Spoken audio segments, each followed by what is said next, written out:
You're listening to Where You Live with Gene Sullivan. Welcome back to Where You Live. I am Gene Sullivan, broadcasting on this beautiful day, and I'm broadcasting from the True North Painting Studios. The show is also brought to you by American Family Insurance, the Kim Bennett Agency, and Extreme Exteriors. You can count on Extreme Exteriors for expert installation of exterior siding, roofing soffits, fascia decks, windows, and more. With their knowledge and experience, they can design the perfect solution to make your home beautiful and energy efficient, saving you maintenance and money for years to come. Give them a call, won't you, at 763-441-1334, and tell them Gene sent you. It's time now to hear from the Community Associations Institute. The CAI Minute is brought to you by New Concepts Rental Management. Whether you're an accidental landlord or a seasoned investor, New Concepts Rental Management can advise and guide you through every aspect of the business. Give us a call at 952-922-2500. Are you a member of the Community Associations Institute? For nearly 40 years, CAI has provided education and resources to volunteer homeowners who govern community associations and the professionals who support them. Visit caionline.org to learn more. The address again is caionline.org. CAI helps community associations board members by providing online resources, in-person training, and hard copy publications written by association management experts. CAI offers community managers professional development, networking opportunities, and a certification program that is established as the industry standard nationwide. Minnesota has its own chapter of the Community Associations Institute to bring resources and tools from community associations around the country right to your home. Visit www.cai-mn.com to learn more and become a member of CAI today. Your community and management company will benefit from your involvement. Join the Community Associations Institute today at cai-mn.com and click on membership. We're talking about kind of a dicey situation in one condominium building. There was a gentleman who smoked cigars, enjoying them in his private abode in his home, but another homeowner in the association said, we find we can smell the cigar burning, and we find that objectionable, and we want the association to try and work something out. And that was the right step for this couple living in an HOA. They went to their board of directors. The board of directors seemed to be doing everything they could because, as I mentioned in our first segment, they had gone to not one but 8 different engineering firms, each looking at the problem a little bit differently, each trying to put their heads together to try and figure out something that is going to take care of the issue for both people involved. And I think that that was a wise thing for the association to do.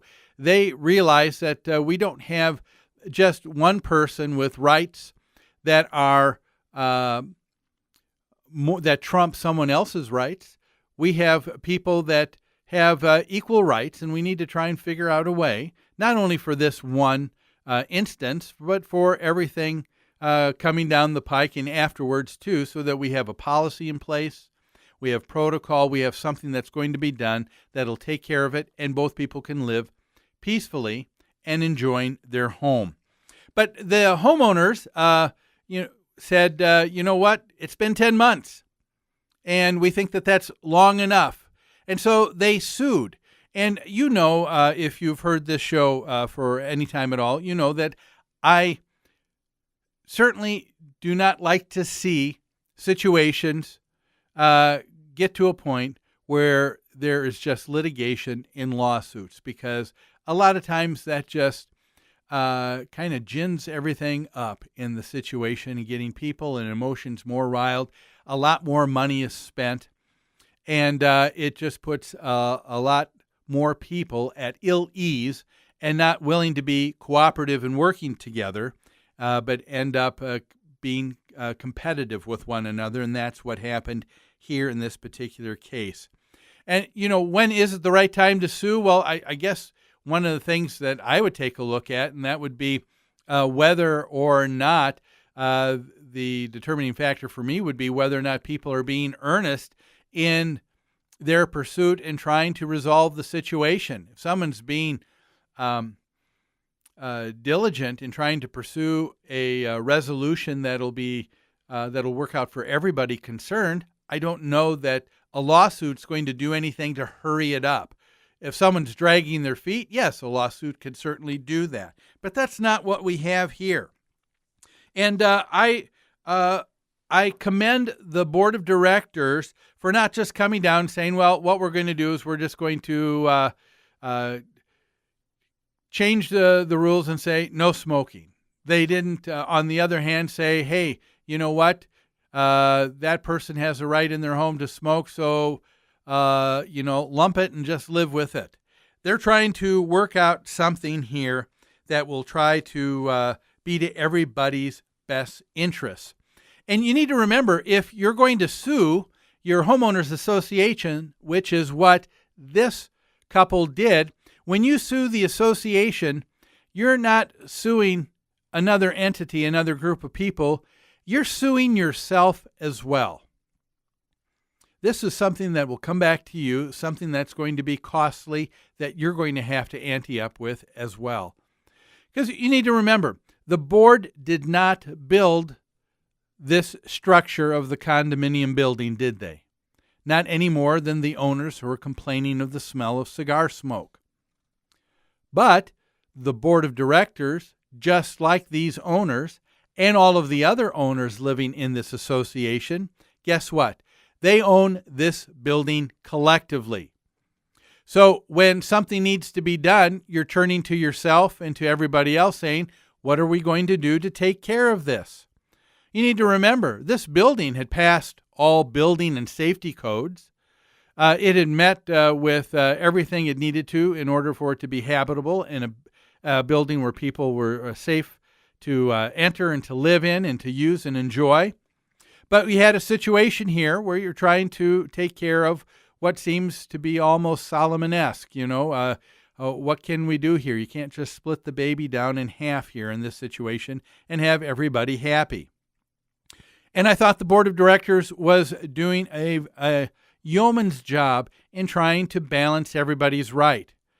Because you need to remember that you have a right to enjoy your home and to have it free of smoke, but that use and enjoyment of your home is no greater than the use, right, and enjoyment of the person who does smoke and wants to be able to do so in the privacy of their own home.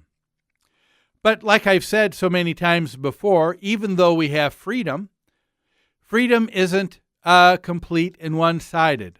As I've said so many times before, I've got the freedom to swing my arms around all that I want to, but it stops before I touch your nose.